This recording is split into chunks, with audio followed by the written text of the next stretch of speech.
Hello， 大家好，我是可江妈妈。梨和生姜大家都不会陌生，我们平时只会把梨当成水果来食用，把生姜当成调味品来食用，却从来不知道把它们俩放在一起食用。而且把梨和生姜加在一起做出来的美食还有很高的药用价值，把它们放在一起煮水喝，还有很多让你意想不到的功效。大家一起跟着视频来看看我是怎么做的吧。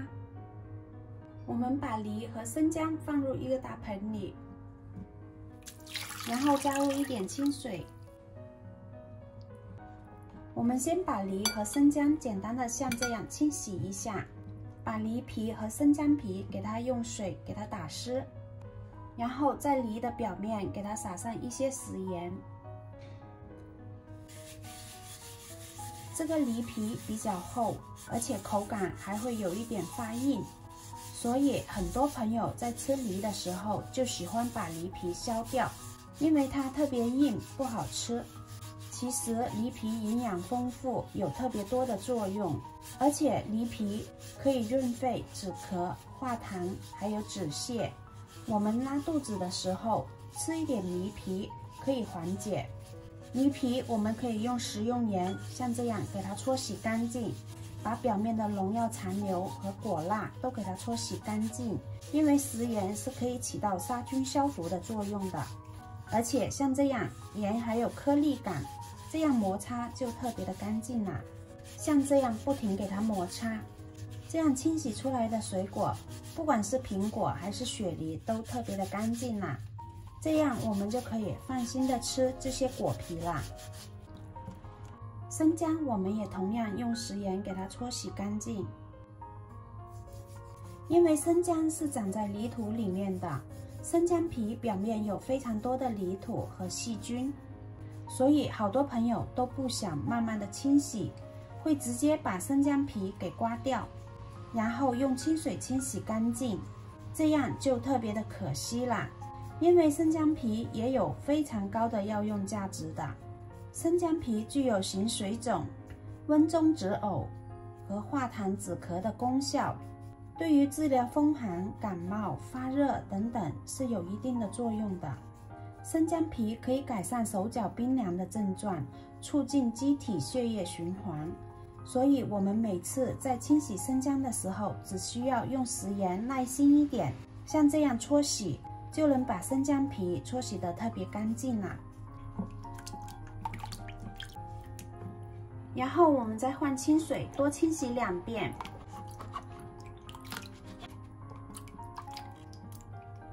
像这样就清洗干净啦。然后我们再把梨1分为4给它切开。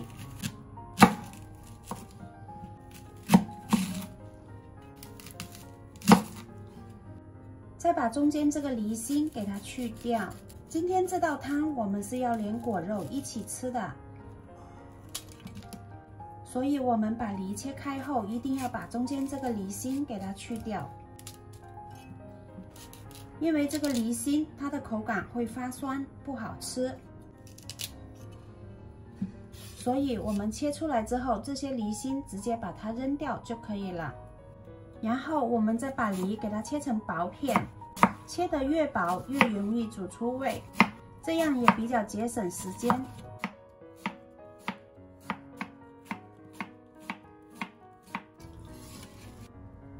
切好的梨先给它装入盘中备用，然后我们再把清洗干净的生姜同样给它切成薄片，尽量切薄一些。生姜皮可促进唾液、胃液以及消化液的分泌，还可以促进肠胃蠕动，从而促进消化，增加食欲。对于我们有消化不良、食欲不振、便秘、积食是有很好的帮助的哟。稍微的给它切小一些，这样更容易出味，也方便食用。如果不喜欢吃生姜的朋友，也可以不用切得太小。切好的生姜跟梨放在一起，接下来我们准备一口砂锅，然后把准备好的食材加入砂锅里面，梨和生姜片，再加入适量的清水，我们一次可以多煮一些，全家都可以喝。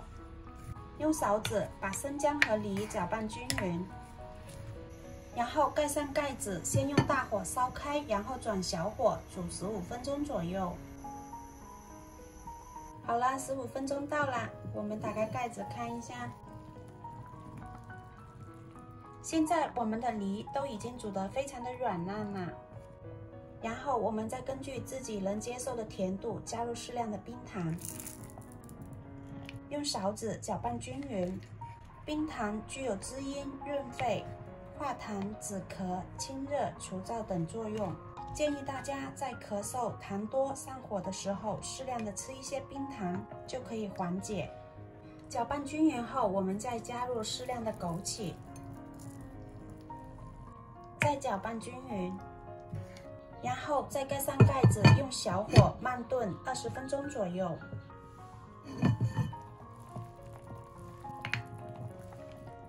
20分钟后，我们这个梨都煮得变得透明了，非常的软烂。像现在这样寒冷的冬天，天气特别干燥，这个季节的人最容易感冒、咳嗽，而且容易出现口舌干燥的现象。梨加冰糖还有枸杞，能够止咳、化痰、清肺、润肺，而且还有提高免疫力的作用。我们把这几种食材放在一起煮，不仅营养非常的丰富，而且味道又香又甜，非常的好喝。像现在这样，我们的汤就完全煮出味了。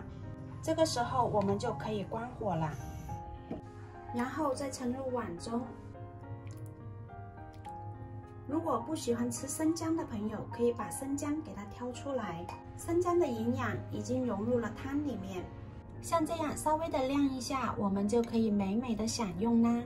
建议朋友们趁热喝，效果会更加好。这道汤里面添加了生姜，建议大家在上午食用。这道汤里面的食材比较丰富，而且里面的每一种食材口感都非常的好，可以完全的把它们都吃掉。像这样的汤，全家老小都可以喝，口感清甜微辣，非常的好喝，小朋友也会特别的喜欢喝的。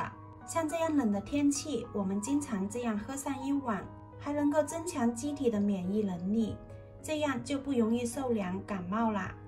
如果你喜欢这个做法，不妨收藏起来试试哟。今天的视频就分享到这里啦，我是可佳妈妈，每天都会分享不同的美食视频。如果您喜欢我分享的视频，就请帮忙点个赞，关注一下吧，感谢您的支持，我们下期再见，拜拜。